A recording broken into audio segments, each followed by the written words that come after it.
Hey, and welcome to another episode of Rennch. On this show, I'm going to hopefully finish the coolest Porsche rear deck lid intercooler air intake thing you've seen this week.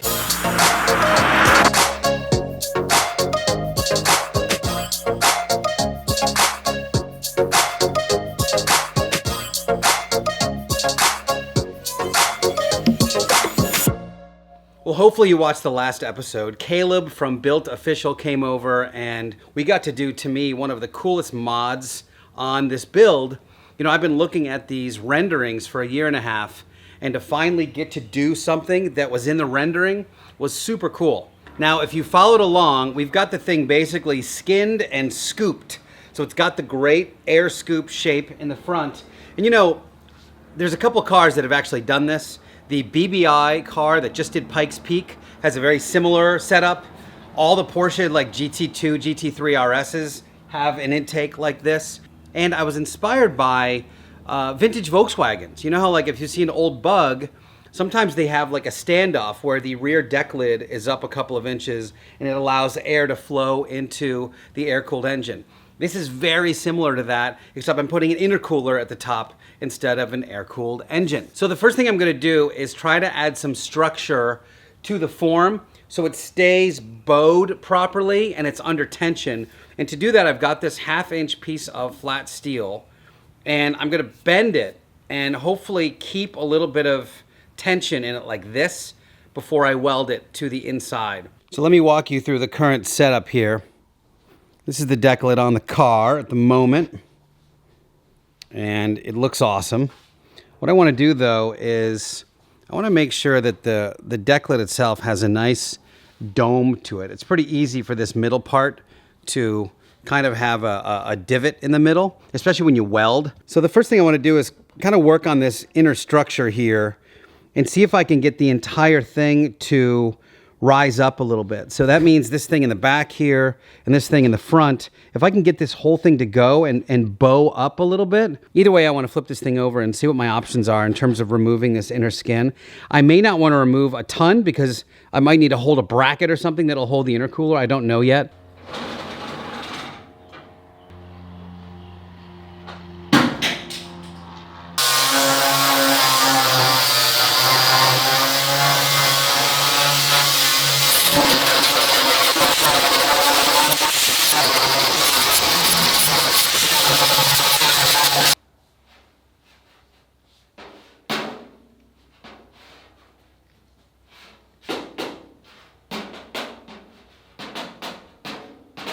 So I've got this thing cleaned up now, and some of my tack welds are separating the new piece and the old deck lid. So I'm gonna weld this piece together until it's solid and then get to welding my new bow on the inside. I haven't yet figured out what I'm gonna do here with the centerpiece. I feel like this has to be here for structure in the center, but happy with how it's going so far. And I'm gonna get this piece in and then flip it over and see kind of where we are.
All right, after a lot of welding and cutting and grinding and welding and cutting and grinding, this thing is in nice state.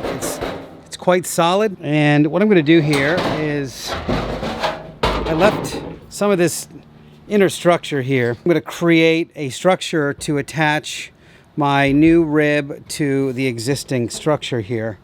So some kind of bracket or something that'll go here and solidify the middle and really firm up the entire thing. At that point, then we can do the sides, because I'll have a nice firm base to start with.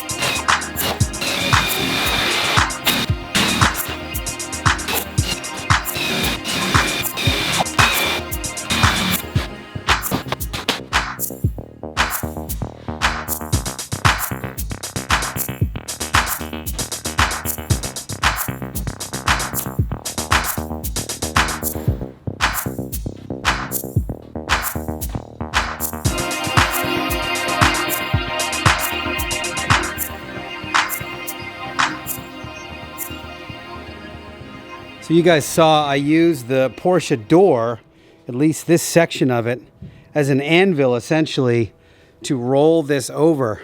And I'm doing that because I think there's probably a lot of curves on this car that are similar. I think they've probably, as designers, have used a lot of the same transitions from place to place. So the closer I can get to the factory, the more it's going to look like this was on purpose.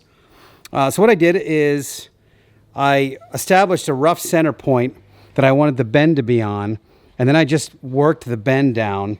So now it's pretty flush on the bottom.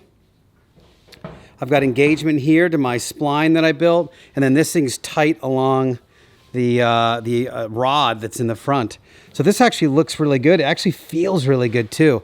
It's got a nice transition. See that? It's got a nice transition.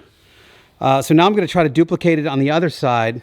Then basically all I need to do here is I'm going to need to trim the existing panel here and then kind of cut through this a little bit. I want to cut the inside of this off a little bit. And then I'll be able to kind of trim this up a little bit to make it butt weld well. And I should be able to tack this in. I'll probably punch some holes here, or at least here and here if I can. And that's going to allow me to drop a weld. And I may actually drill this out a little bit, just so I can get some spot welds up along this thing.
All right, we are back on the air scoop. I've done some work on it since I was last here in this video. I also decided to try to do everything for the rest of this video instead of splitting into three. Let me show you what I've done right now, and I'll tell you what the plan is for the rest of this vid. So as you can see, I've done significant work off camera, just getting this thing smoothed out. It looks so good in person, but there's a few things I want to fix. There's a couple of little dings and dents here and there that I'd like to hit with a hammer and dolly before I do anything else. Then I probably don't need it, but I'll probably do one more round of welding and grinding. There's just a couple little pinholes here and there that I want to deal with. I probably don't need to, but a lot of this is going to come out with the fiberglass reinforced filler. So what I want to do is I'm going to hammer and dolly this thing first and get it as close as I can. I'll probably give it a spray with some primer or something, hit it with my body file and really see where the low and the high spots are. Work on those a little bit, and then weld a couple of the spots that I can weld, grind for the last time. And then at that point, I think I should be ready for the filler. So I'll hit it with the filler and we will call this a done deal. One thing I've noted about hammer and dolly work and metal work in general is if you have a dent, the dent doesn't want to be there. The dent wants to spring back to its natural state. So when we do this hammer and dolly work, oftentimes if there's like a dent like this, I'm working around the ridge to try to push the ridge down because the middle part wants to come back up and spring back to where it was before. So if you're pressing up against that middle part and you hit along that ridge, oftentimes the metal just kind of pops back where it wants to be. So just understand that as a concept when you're doing some hammer and dolly work, and the thing might, versus sort of bashing it right in the middle. Anyway, that's the premise I'm doing this on.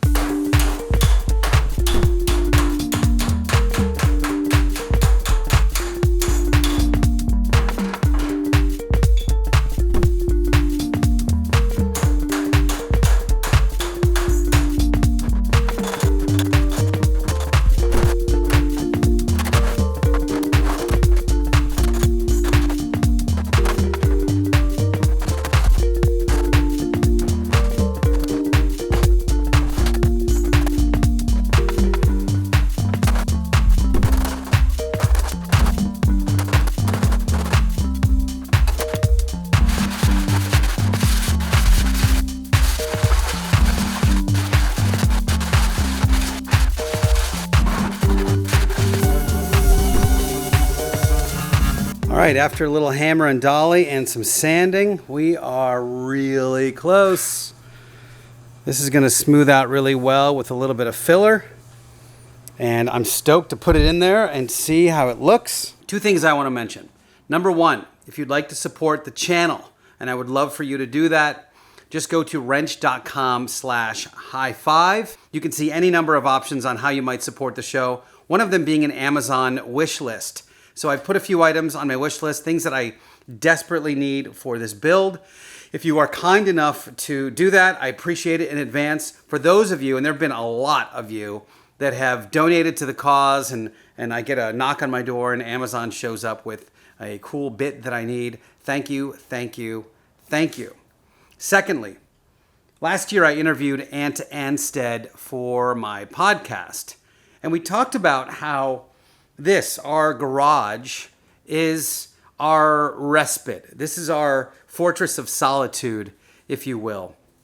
And amongst all the things that life gives us, all the stresses and the kids and the jobs and the money, when you get into the garage and you can just work on something with your hands and you have a tool and you go, all right, if I just do this, then it's done, it becomes all about problem solving. And really, it's a really amazing feeling to solve these problems one at a time.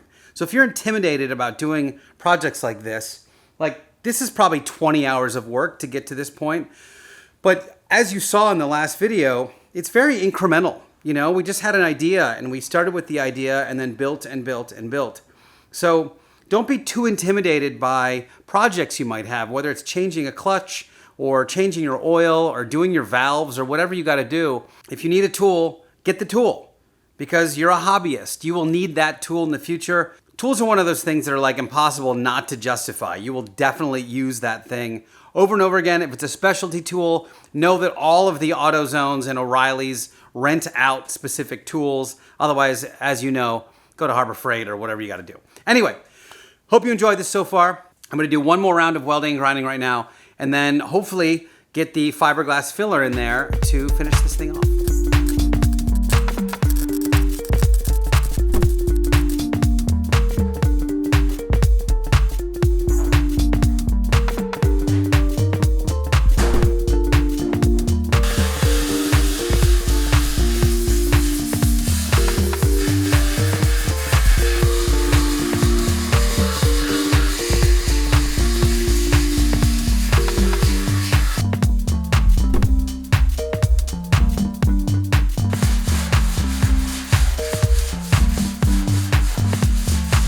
All right, I got this thing clean.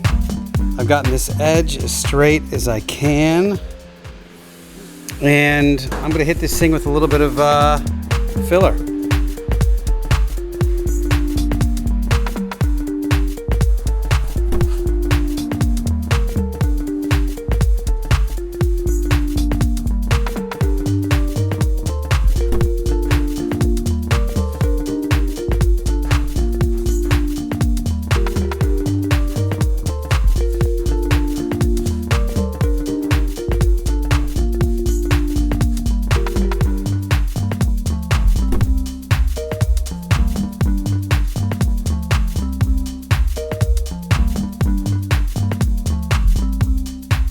All right, it's the next day.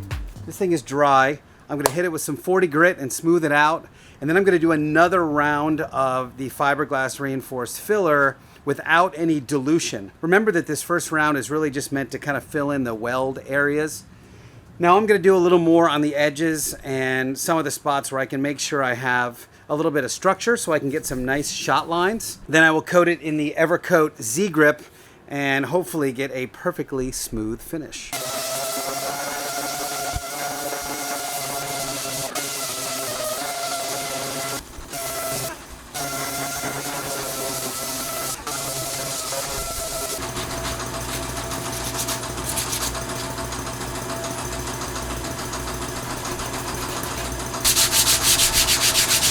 All right, you guys are looking at a very smooth piece. The fiberglass reinforced filler is on. I haven't done the final filler yet, but it is just super smooth. I have two spots. I have a spot right there and a spot right here that I want to hit with the hammer and dolly. Maybe right here as well, this little high spot. This rounded edge came out super smooth. Really excited about that. I'm really anxious to get like a whole coating layer of the nice filler on here so I can block it, and then this thing will be at least smooth enough to get some primer on. All right, so I wanted to put it on the car before I finalize it with the other stuff. It looks really good, but I did want to get one more level of this fiberglass reinforced stuff just in like a couple of spots. There's a spot, there's a little ding right here, like right there, that I can just use a dab of the fiberglass stuff here and really smooth this thing out into a nice corner. Otherwise, we are really close. The lines look killer on each side. This side was so wavy before, and now it's almost dead straight. Really just one more layer over there and a couple of other dings here and there, and then I'm gonna be ready for the regular filler. All right, I am finally at the point where I'm using this, which is the Z-Grip. This is the Evercoat Z-Grip filler. This stuff sands so well. I'm gonna put a skim coat over the whole thing, and I hope I'm gonna have enough. I have about this much left, and I hope it's enough for the whole deal. And then just basically begin the process of blocking this thing out and making it its final smoothness, which is super cool.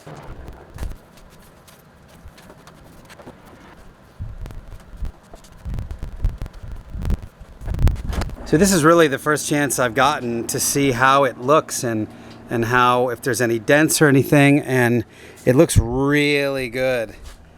It is really pretty smooth. This actually looks weird only in the light just because I scuffed the top part, so it's not shiny right now.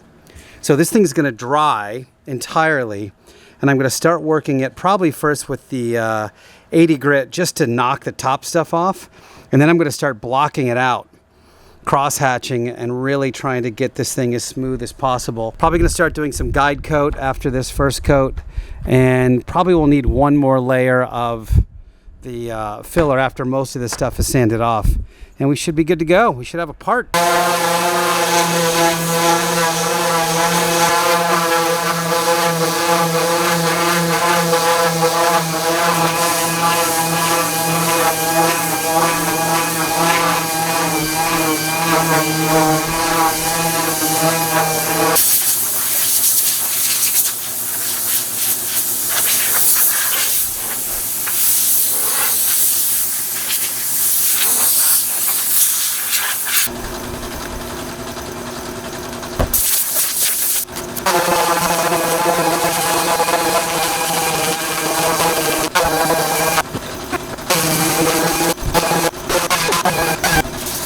There's no real way I can capture the smoothness of this piece because there's nothing glossy on it. I'm gonna leave it right here now because you and I have got a lot of sanding and blocking to do over the next month or so. This needs probably 1 more hour until it's ready for primer, and I'm totally fine doing that with the rest of the car. I really hope you've enjoyed this process of going from really what was a shell at the beginning of this video to 1 hour away from being a completely finished piece. It just looks awesome. The curve is great, it flows great. It's just really interesting. I hope people like it. If they don't, I'm also okay with it because that's the fun of a custom build. Now, switching gears, my focus for the next few videos is hopefully to get this darn engine started. I've got to finish the wiring, I've got to finish the plumbing for the coolant and get an extra coolant reservoir, get my fuel pump all dialed in and turn the key for some choo-choo sounds. And then I can work on the interior and the turbos and all the other stuff. Anyway, I hope you appreciated this video.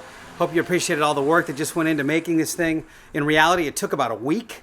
So this is actually 1 exact week after myself and Caleb started this project.